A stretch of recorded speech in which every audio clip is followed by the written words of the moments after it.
Okay, I think we're gonna start.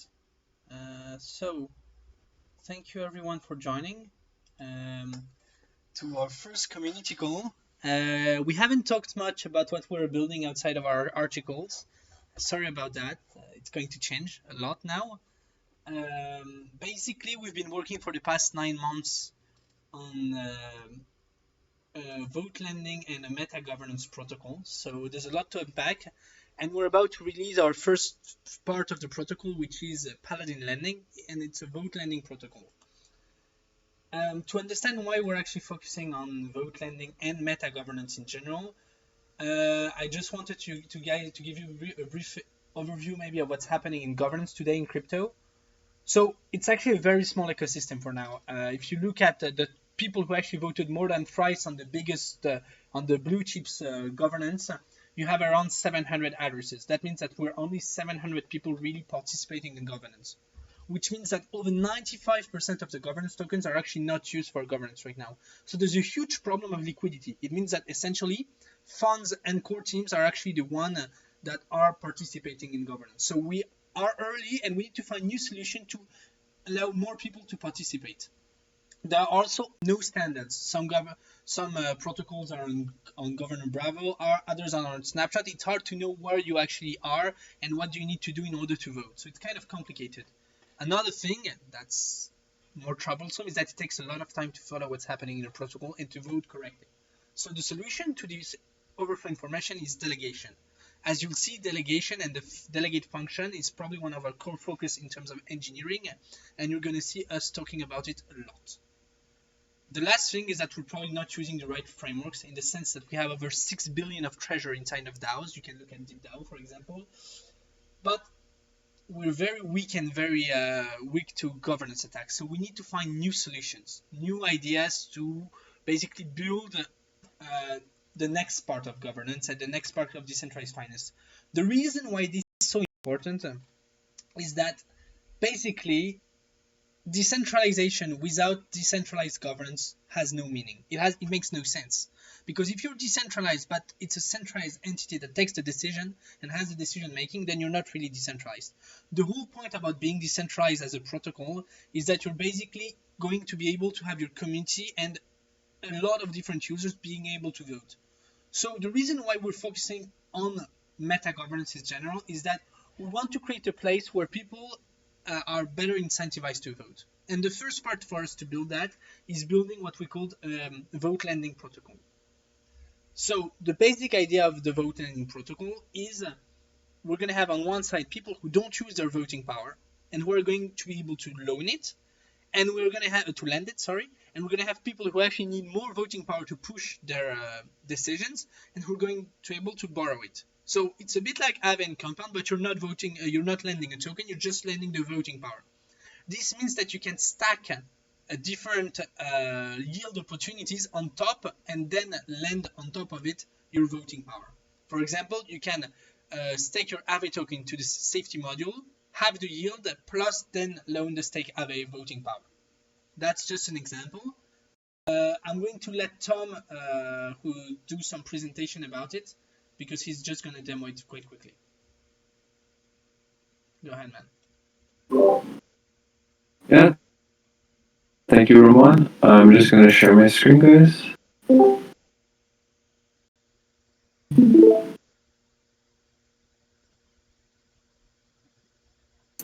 Okay, so as you can see, this is the app, and this what we manifested about what Roman's been talking about.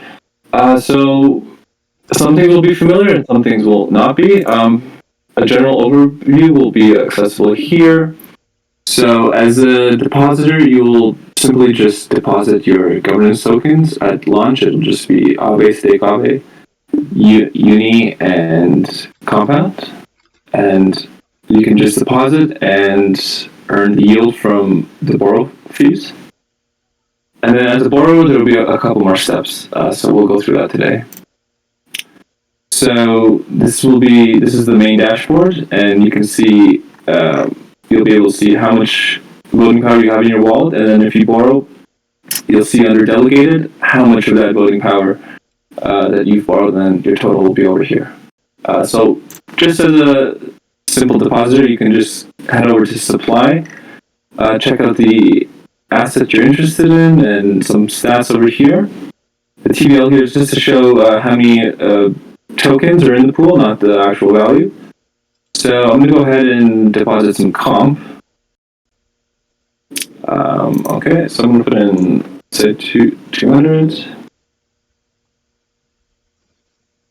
And then we'll just approve the transaction and deposit the comp.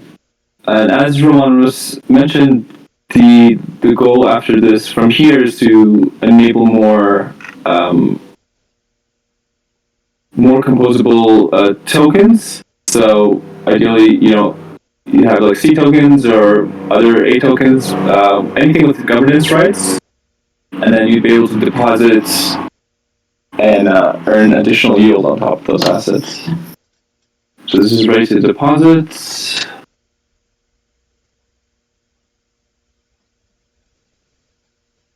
Okay, and that'll just be pending there.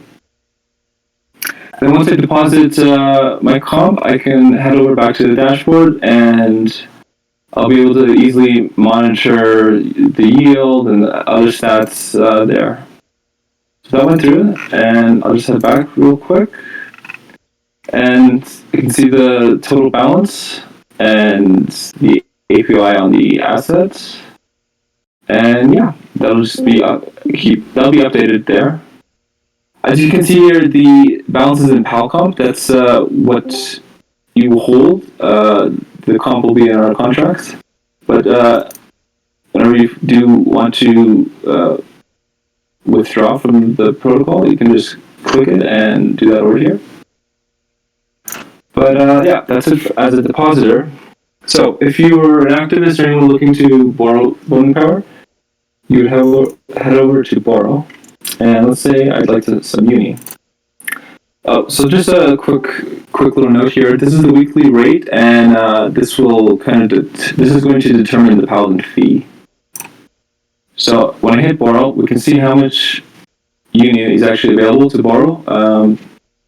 And for all these systems, it's 1-to-1 voting power. So let's say I want 10,000 uni. And next I'll head over to the borrow period. This is how long I'll be able to hold the voting power for. So in our system, the voting power has to be borrowed for a minimum of 1 week. That's just a security safeguard that we've implemented. So I'm just going to hold that for a week, and you can also borrow by fee. Let's say I want to just pay 100 uni, and then I'll see how much time that gets me. But for now, we'll just stick to dates, and that'll be for a week. And you have the option of delegating this voting power to another wallet, but the default is your own wallet, the one connected to the protocol. So that's my current wallet. And then as we go down, we can see the fee for borrowing this voting power for 1 week. And that fee is generated by this rate, as we saw on the previous page. And as I have no other, this will show the amount of uni in my wallet and the amount I'm borrowing. Okay, so I'm going to approve that.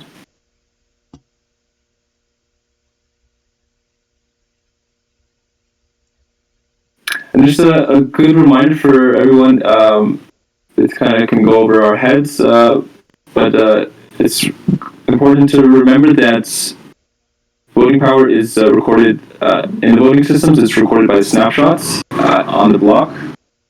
So when I borrow this voting power, I can't use it on an existing proposal. So keep that in mind. It would have to be for a new proposal created after I borrow this voting power. And that's a pretty standard feature of most voting systems today.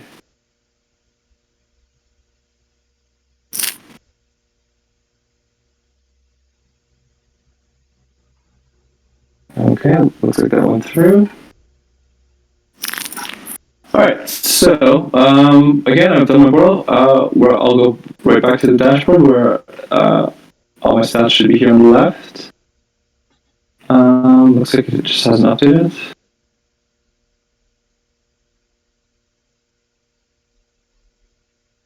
Okay, and that's my loan voting power. I can see my total voting power here. And yeah, this is the current rate and the estimated close date of the loan, which was 1 week that I initially set it as. The important thing to note here is that this close date is variable because this rate is variable. So we can get a better explanation here from the tooltip, but basically because the rate is dynamic based off the utilization of the pool, right? So the more uni that's borrowed, the higher the rate will be. So if that rate does go up, this state will shorten, and it's something to be mindful of. So I can see that in the status over here.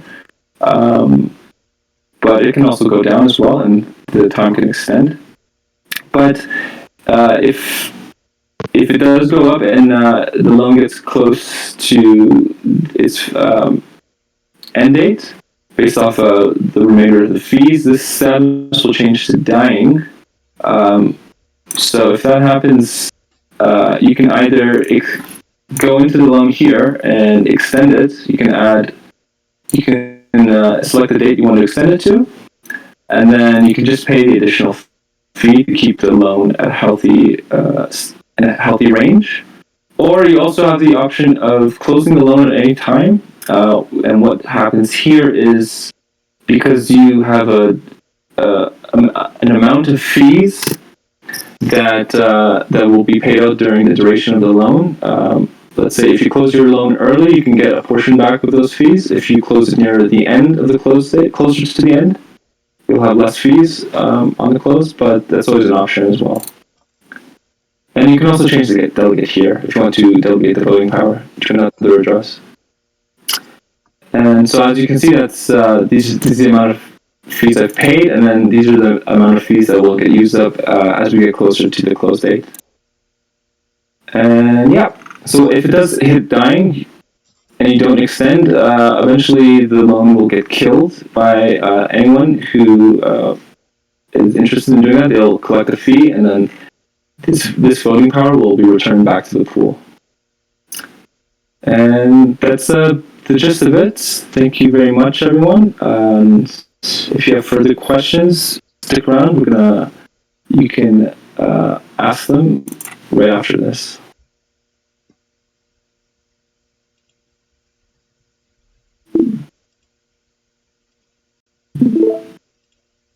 Thank you, Tom. So that's the basic project we have. We're going to build a lot on top of it.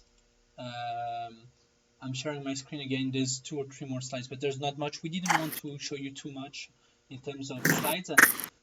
Just we had 2, 3 first questions from the Q&A that we're going to start answering now, and then we're going to take all the other ones. Basically, just to give more of an in-depth, and you can ask any more technical questions after that.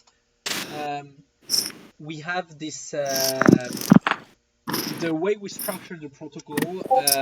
It's basically possible to very easily create new pools with either new tokens or different rules and change the interest models. So one of the first points and first powers of governance that we're going to give slowly after the release will be to actually control the pools, and that's an important aspect. So in terms of product, what we showed you today was Paladin lending. This is not Paladin totally. It's not our long-term vision. What we're actually trying to do is democratize activism. So it's basically creating an ecosystem to reduce friction between different stakeholders into governance.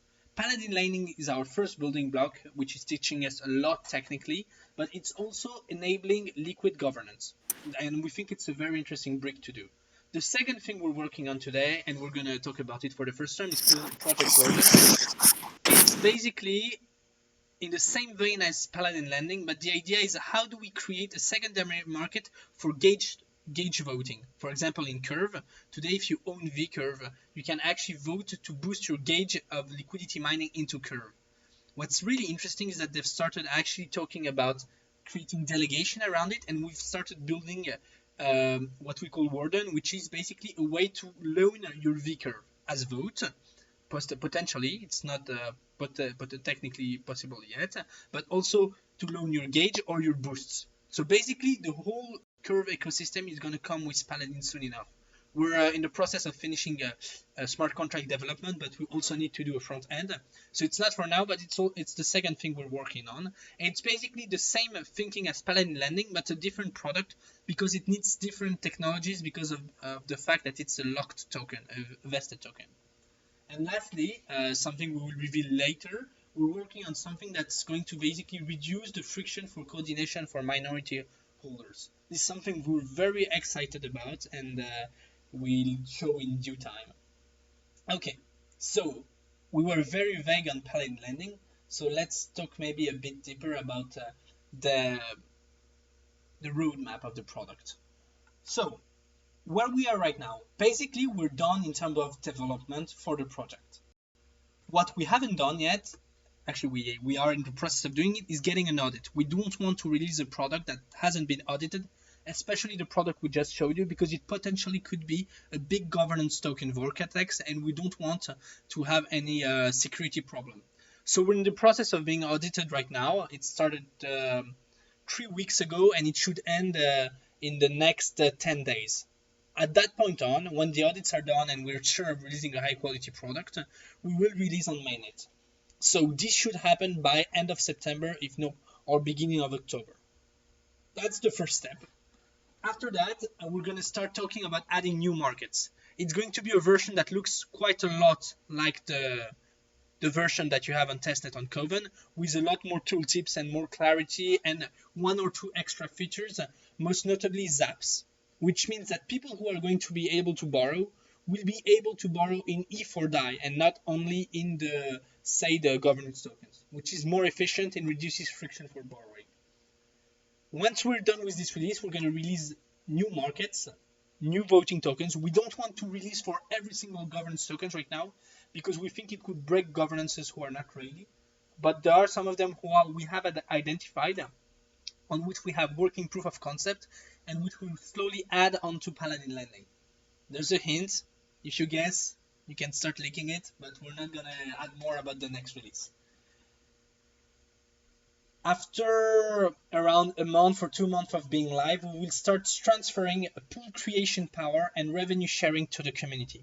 So right now, on the interest rates that the protocol is accumulating, 95% goes to, 85, I think it's 80% goes to the lenders, 15% goes to the people who close down the loans. So in the same ways you have liquidators, you have what we call assassins on our protocols, and 5% goes into the protocol reserve. This protocol reserve will be used at the leisure of the governance holders. So that's the basic idea right now. There's a lot more coming about with the governance power and a lot of very new things around meta governance, which we don't want to reveal yet because it would be pointless if it's not live. Last but not least, we're actually looking into directly integrating Paladin Lending into other protocols. I'll give you an example. Any protocol that has vaults where they do not use their governance tokens, they're just stored there. For example, an index. Look at Index Co-op, for example. They have $250 million of governance tokens that they don't use. Imagine they have, I think, $40 million of Uniswap tokens. Imagine adding a new yield opportunity on top of them and adding this TVL into Uniswap. We already are in discussion with some of these actors. If you have any ideas or feel you are interested in introducing us to these to other protocols that would be interested in this, we're very much open to it. And I think it's a very big boost of potential TVL and borrow capacity on the protocol. So that's basically what we're currently working on and doing. We also want to talk to you about what we call Paladin Lending 2.0. Yeah, we're already talking about this. It's basically adding the capacity of adding yield pools. So every token that's not currently being borrowed will be farming, for example, on Aave or on Yearn. That could be a potential thing we're currently working on. We haven't started working on this, but we think that's the best way to create a more sustainable yield on Paladin Lending.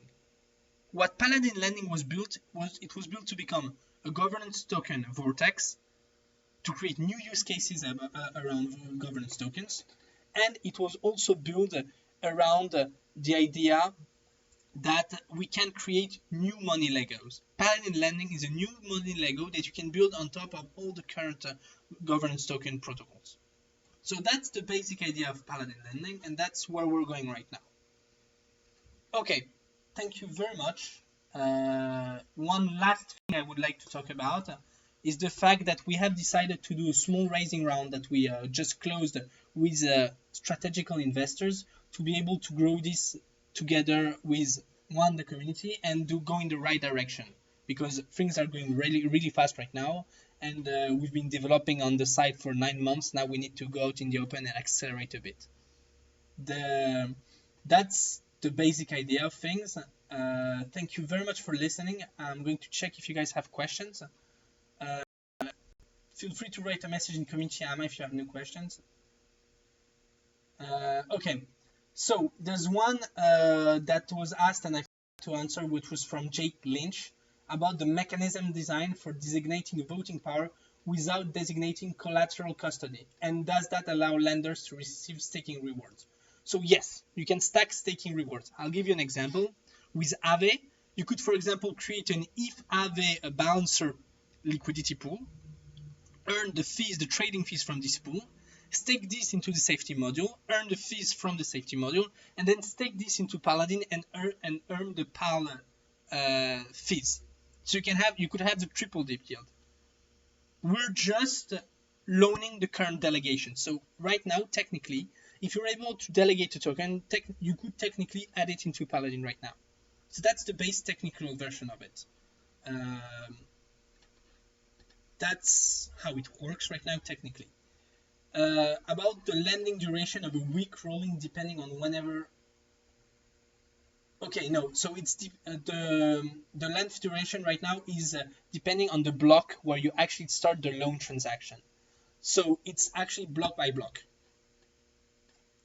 That's basically the questions we've had right now. Does anyone want to have question, or maybe does one of my team members want to add something? Just something here on the allow lenders to still receive stacking rewards. For example, as my colleague said, you can deposit your stake Aave into Paladin since they are vote-bearing tokens. You can use it into Aave governance and such. So they have a use in Paladin. They can delegate their votes. And our Paladin pool will claim the rewards from those stake Aave tokens and deposit them into the safety module each time there is a transaction done to the Paladin pool. That way, every LP that deposits stake Aave into Paladin will see his balance grow, will get the fees from Paladin, so the yield coming from the vote delegation and also from the safety module. And that safety module yield will auto compound since we deposit all the tokens that are claimed this way.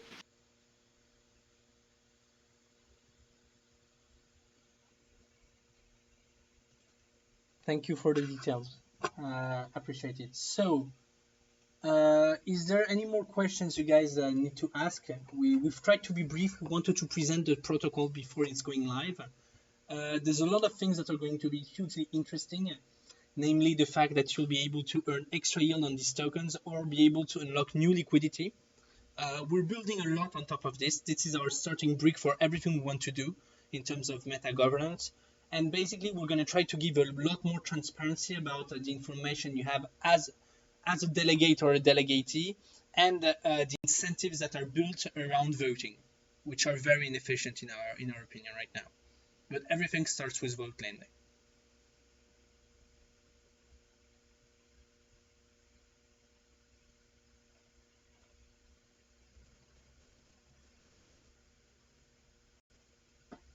I see some questions. Since we actually basically finished the first part of the presentation, and everyone seems to be totally civilized, you guys can just unmute and start talking.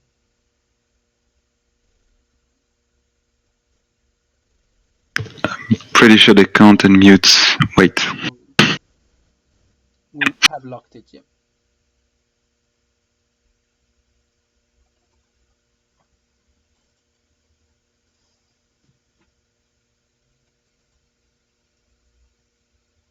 Try now.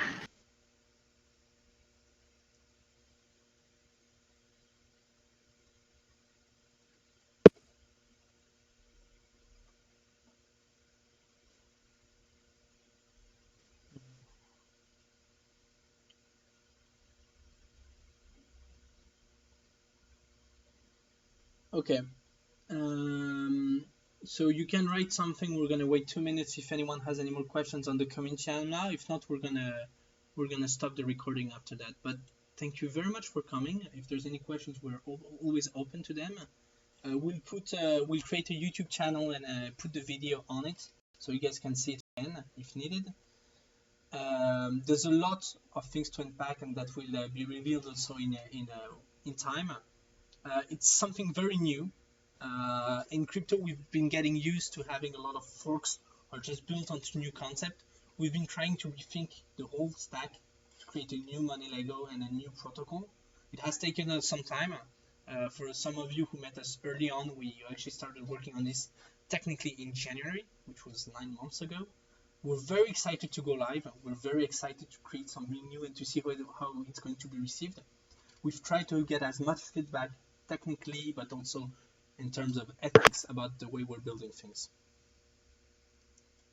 So, yeah.